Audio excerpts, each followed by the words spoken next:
കൃപാസനം പത്രം ഏപ്രിൽ 2025. ഇതിൽ ഉൾപ്പെടുത്തിയിട്ടുള്ള സാക്ഷ്യങ്ങളുടെ വീഡിയോ കാണുന്നതിനുള്ള ലിങ്ക് ഡിസ്ക്രിപ്ഷനിൽ കൊടുത്തിട്ടുണ്ട്. പാർട്ട് 4. കണ്ണൂർ മണത്തറ നിന്നുള്ള രജനി ഷാജിയുടെ സാക്ഷ്യം. ആഹാരത്തിനും വസ്ത്രത്തിനു പോലും വകയില്ലാത്തൊരു ജീവിതമായിരുന്നു ഞങ്ങളുടേത്. ഉടമ്പടി ഞങ്ങളുടെ ജീവിതത്തിൻ്റെ ഗതി തന്നെ മാറ്റിയെഴുതി. ഞാൻ 15 വർഷമായി ശ്വാസം മുട്ടലിൻ്റെ അസുഖം മൂലം വിഷമിക്കുകയായിരുന്നു. എൻ്റെ പ്രസവത്തോടുകൂടി ഉണ്ടായതായിരുന്നു അത്. മരുന്നുകൾ കൊണ്ടൊന്നും മാറിയില്ല. ആഹാരത്തിനും വസ്ത്രത്തിനും ഗതിയില്ലാത്തൊരു ജീവിതമായിരുന്നു ഞങ്ങളുടേത്. ഞാൻ തയ്ക്കാൻ പോകുന്ന പൈസ കൊണ്ടാണ് ജീവിച്ചിരുന്നത്. അത് മരുന്നിന് തികയില്ല. ഞാൻ കൃപാസനത്തിൽ വന്ന് ഉടമ്പടി എടുത്ത് വെഞ്ചരിച്ച തൈലവും ഉപ്പും ഉപയോഗിച്ചു. മാതാവ് എന്നോട് കാശുരൂപം എടുത്ത് കഴുത്തിൽ ഇടാൻ പറയുന്നത് പോലെ തോന്നി. ഞാൻ അങ്ങനെ ചെയ്ത ശേഷം എനിക്ക് അസുഖം പിന്നെ വന്നിട്ടില്ല.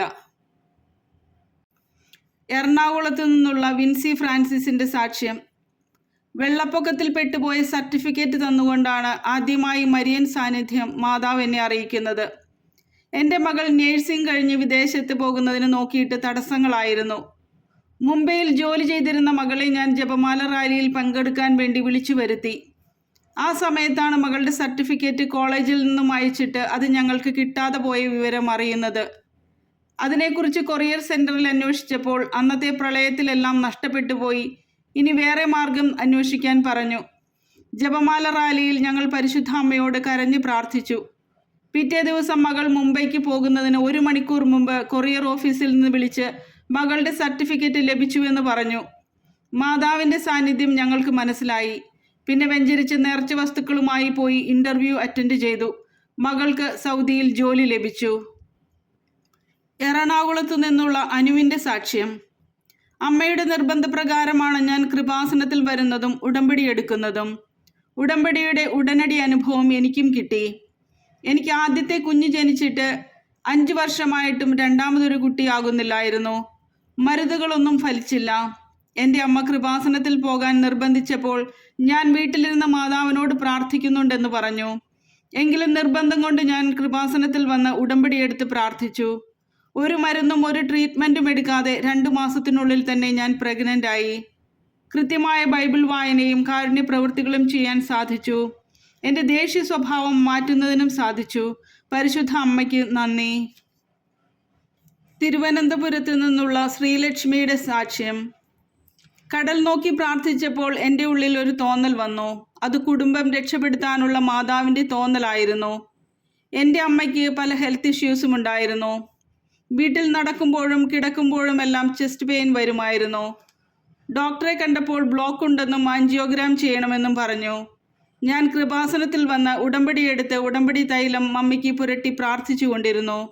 അതിനുശേഷം ആൻജിയോഗ്രാം ചെയ്തപ്പോൾ ഹാർട്ടിന് ബ്ലോക്ക് ഇല്ലെന്ന് പറഞ്ഞു. കൂടാതെ ഒരു IT എംപ്ലോയി ആയ ഞാൻ ചെയ്യുന്ന പ്രോജക്റ്റിൽ നിന്ന് മാറാൻ വേണ്ടി റിക്വസ്റ്റ് കൊടുത്തിട്ടുണ്ടായിരുന്നു. പല ഇൻ്റർവ്യൂകളും അറ്റൻഡ് ചെയ്തെങ്കിലും റിജക്ഷൻ ആയിരുന്നു. എനിക്ക് കിട്ടുന്ന സാലറിയിലാണ് കുടുംബം മുന്നോട്ട് പോകുന്നത്. എനിക്ക് ജോലിയില്ലാതെ വരുമല്ലോ എന്നോർത്ത് തകർന്ന് ഞാൻ ബാൽക്കണിയിലിറങ്ങി കടലിനെ നോക്കി പരിശുദ്ധ അമ്മയോട് പ്രാർത്ഥിച്ചു. അപ്പോൾ എൻ്റെ ഉള്ളിൽ ഒരു തോന്നൽ വന്നു. ഇതിനു മുമ്പേ ഞാനൊരു മാനേജർക്ക് എൻ്റെ ബയോഡേറ്റ കൊടുത്തിരുന്നു. ആ മാനേജറെ ഓർമ്മ വരികയും അദ്ദേഹത്തിന് മെസ്സേജ് ഇടുകയും പെട്ടെന്ന് തന്നെ ഒരു ഇൻ്റർവ്യൂ പോലും ഇല്ലാതെ എനിക്കവിടെ ജോലി ലഭിക്കുകയും ചെയ്തു. പരിശുദ്ധ അമ്മയ്ക്ക് നന്ദി. അതിരപ്പള്ളിയിൽ നിന്നുള്ള സിഞ്ചുവിൻ്റെ സാക്ഷ്യം. ആദ്യം എനിക്ക് ലഭിച്ചത് ഗവൺമെൻറ് ജോലിയാണ്. ഉടമ്പടിയിലെ നോട്ട് ബൈ മെറിറ്റ് സാക്ഷ്യങ്ങളും സംരക്ഷണവും. ഞാൻ 2022 കൃപാസനത്തിൽ വന്ന് ഉടമ്പടി എടുത്തത്. എനിക്കൊരു ഗവൺമെൻറ് ജോലി ലഭിക്കണമെന്നാണ് നിയോഗം വെച്ചത്. പരിശുദ്ധ അമ്മ എനിക്കൊരു ഗവൺമെൻറ് ജോലി നൽകി അനുഗ്രഹിച്ചു. ജോലി ലഭിച്ച ശേഷം ഞാൻ 4 വീലർ എടുക്കാൻ പോവുകയും 11 ക്ലാസ് കഴിഞ്ഞിട്ടും എടുക്കാൻ കഴിഞ്ഞില്ല. ഞാൻ മാതാവിനോട് പ്രാർത്ഥിച്ചപ്പോൾ എനിക്കൊരു മെത്തേഡ് പറഞ്ഞു തന്നു. അതനുസരിച്ച് ചെയ്തപ്പോൾ പെട്ടെന്ന് തന്നെ പാസ്സാകാനും സാധിച്ചു. പിന്നെ 2 വീലർ എടുക്കാൻ പോയിട്ട് എനിക്ക് പാസ്സാകാൻ സാധിച്ചില്ല. ഞാൻ ഉടമ്പടി തൈലം സ്കൂട്ടറിൽ പുരട്ടി പ്രാർത്ഥിച്ച ശേഷം പാസ്സായി. ദിവസവും വിശുദ്ധ കുർബാനയിൽ പങ്കെടുക്കാനും സാധിക്കുന്നു. കൂടാതെ സ്കൂട്ടറിൽ യാത്ര ചെയ്യുമ്പോൾ ഒരു കാറ് വന്ന് തട്ടിയെങ്കിലും ഒരു കുഴപ്പവും കൂടാതെ പരിശുദ്ധ അമ്മ എന്നെ സംരക്ഷിച്ചു. ചേർത്തല വയലാറ് നിന്നുള്ള റോഷൻ ജോസഫിൻ്റെ സഞ്ചാരി മാതാവ് കൂടെ വന്ന ഉടമ്പടി സാക്ഷ്യം. എനിക്കൊരു പനി വന്ന് വീട്ടിലിരിക്കുമ്പോൾ കൃപാസനത്തിലെ സാക്ഷ്യങ്ങൾ കണ്ടുകൊണ്ടിരിക്കുന്ന സമയത്ത് മാതാവിനോട് ഞാനിപ്പോൾ നീല ഉടമ്പടി വരെ ആയില്ലേ, എനിക്കൊരു അടയാളം വേണം എന്ന് പറഞ്ഞു. അപ്പോൾ ഒരു സിസ്റ്റർ വീട്ടിലേക്ക് കയറി വന്നു. എന്താണ് നിന്റെ പ്രശ്നമെന്ന് ചോദിച്ചു. വചനത്തിൽ നിനക്ക് വിശ്വാസമുണ്ടോ എന്ന് ചോദിച്ചു. വചനം മാത്രമുള്ള ഒരു ബുക്ക് തന്നിട്ട് പോയി. അതിനുശേഷം ഞാൻ ജോലിക്ക് പോയി. പക്ഷെ പനി കൂടി ഹോസ്പിറ്റലിലാക്കി. ബോധം തെളിയാത്തതുകൊണ്ട് CT സ്കാൻ ചെയ്തപ്പോൾ ഇന്റേണൽ ബ്ലീഡിംഗ് പോലെ കാണുന്നുണ്ട്, ആളെ കിട്ടാൻ ബുദ്ധിമുട്ടാണെന്ന് പറഞ്ഞു. അന്ന് രാത്രി ആ സിസ്റ്റർ സ്വപ്നത്തിൽ വന്ന് നിനക്ക് കൗണ്ട് 1.5 ലക്ഷം ആകുന്നതുവരെ ഇവിടെ കിടക്കാൻ പറഞ്ഞു. നേരത്തെ തന്ന ബുക്കിലെ ചില പ്രാർത്ഥനകൾ ചൊല്ലാൻ പറഞ്ഞു. അതിനുശേഷം അടുപ്പിച്ച് 3 ദിവസം സിസ്റ്റർ സ്വപ്നത്തിൽ വന്ന് ഒരു പാക്കറ്റ് തരികയും എൻ്റെ കൗണ്ട് കൂടുകയും ഓപ്പറേഷൻ കൂടാതെ സുഖപ്പെടുകയും ചെയ്തു. പത്തനംതിട്ട വാളക്കുഴിയിൽ നിന്നുള്ള ജെന്നി ജോണിൻ്റെ സാക്ഷ്യം. കൃപാസനം തട്ടിപ്പാണെന്നാണ് ആദ്യം ഞാൻ കരുതിയത്. എൻ്റെ വ്യക്തിപരമായ ഉടമ്പടി ദൈവാനുഭവങ്ങൾ ഇതാണ്. ഗൾഫിലായിരുന്ന ഞാൻ 10 വർഷമായി അലർജിയുടെ അസുഖം മൂലം വിഷമിക്കുകയായിരുന്നു. ജോലിക്ക് പോകുന്നതിനോ രാത്രി ഉറങ്ങാനോ പറ്റില്ലായിരുന്നു. കണ്ണിനും ഇൻഫെക്ഷൻ ഉണ്ടാകുമായിരുന്നു. എതിരെ വരുന്ന വണ്ടിയുടെ വെട്ടം കണ്ണിലടിച്ചാൽ നീര് വയ്ക്കുമായിരുന്നു. ഗൾഫിൽ ചികിത്സിച്ചിട്ട് ഫലമില്ലായിരുന്നു. ഞാൻ നാട്ടിലെത്തി പല ഡോക്ടർമാരെയും കണ്ടു. പല ഹോസ്പിറ്റലുകളിലും പോയി ചികിത്സിച്ചിട്ടും ഫലമില്ലായിരുന്നു. എൻ്റെ ഒരു സുഹൃത്ത് വിളിച്ചിട്ട് കൃപാസനത്തിലൊന്ന് പോകൂ, നിന്റെ പ്രശ്നങ്ങളെല്ലാം മാറുമെന്ന് പറഞ്ഞു. ഞാൻ അവനോട് ഞാൻ പള്ളിയിലൊക്കെ പോകുന്നതാണെന്ന് പറഞ്ഞു. പിന്നെ അവൻ വിളിച്ചാൽ ഞാൻ എടുക്കാതായി. എനിക്ക് അസുഖം കൂടി വന്നു. അലോപ്പതി, ആയുർവേദം, ഹോമിയോപ്പതി എല്ലാം പരീക്ഷിച്ചു. പിന്നെ ഞാൻ കൃപാസനത്തിൽ വന്ന് ഉടമ്പടി എടുത്ത് ഉടമ്പടി നേർച്ച വസ്തുക്കൾ ഉപയോഗിച്ചതിൻ്റെ ഫലമായി എൻ്റെ കണ്ണിൻ്റെ പ്രശ്നവും തുമ്മലും മാറി. വൈക്കം നടയിൽ നിന്നുള്ള അന്നയുടെ സാക്ഷ്യം.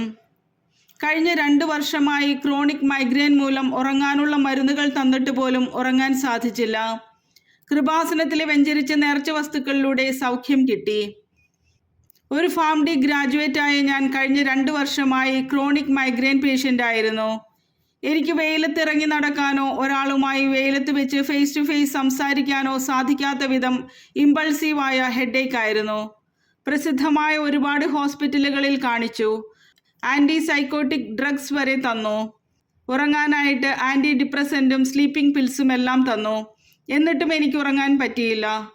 ഇത്ര ഡോസുള്ള മരുന്നുകൾ കഴിച്ചിട്ടും ഒരു കുറവുമില്ലാതായപ്പോൾ എൻ്റെ അമ്മ കൃപാസനത്തിൽ വന്ന് ഉടമ്പടി എടുത്ത് ഉടമ്പടി തൈലവും വെഞ്ചരിച്ച തേനും ഉപ്പുമൊക്കെ തന്നു. അതിനുശേഷം പൂർണ്ണമായി എനിക്ക് സൗഖ്യം ലഭിച്ചു. കുമളിയിൽ നിന്നുള്ള വത്സ സാബുവിൻ്റെ സാക്ഷ്യം. 7 വയസ്സ് മുതൽ തുടങ്ങിയ മകളുടെ കാലിലെ കോച്ചിപ്പിടുത്തമാണ് ഒറ്റ ഉടമ്പടിയിൽ മാതാവ് മാറ്റിത്തന്നത്. എൻ്റെ മകൾക്ക് 7 വയസ്സ് മുതൽ കാലിന് കോച്ചിപ്പിടിക്കുന്ന അസുഖമുണ്ടായിരുന്നു. വൈറ്റമിൻ ഡിയുടെ കുറവ് കൊണ്ടാണെന്ന് പറഞ്ഞ് ഒരുപാട് മരുന്നുകൾ കഴിച്ചു. മരുന്നുകൾ കഴിച്ചിട്ടൊന്നും കുറവില്ലായിരുന്നു. ഞങ്ങൾ കൃപാസനത്തിൽ വന്ന് ഉടമ്പടി എടുത്ത് വെഞ്ചരിച്ച് നേർച്ച വസ്തുക്കൾ ഉപയോഗിച്ച് പ്രാർത്ഥിച്ചു. അസുഖം മാറിയാൽ മാതാവിൻ്റെ അടുത്ത് കൊണ്ടുവന്ന് സാക്ഷ്യം പറയാമെന്ന് നേർന്നു. അതിനുശേഷം മകൾക്ക് 5 വർഷമായി ഇതുവരെ അസുഖം ഉണ്ടായിട്ടില്ല.